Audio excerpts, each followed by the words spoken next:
یه مادر توی این سرما روی یک گونی میشینه.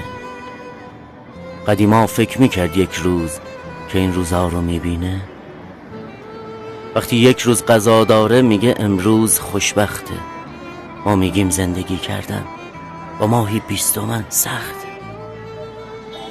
امید زندگیش اینه یه زنبیل پر از خالی، حالا ماچی توی اینستا پی پستای جنجالی.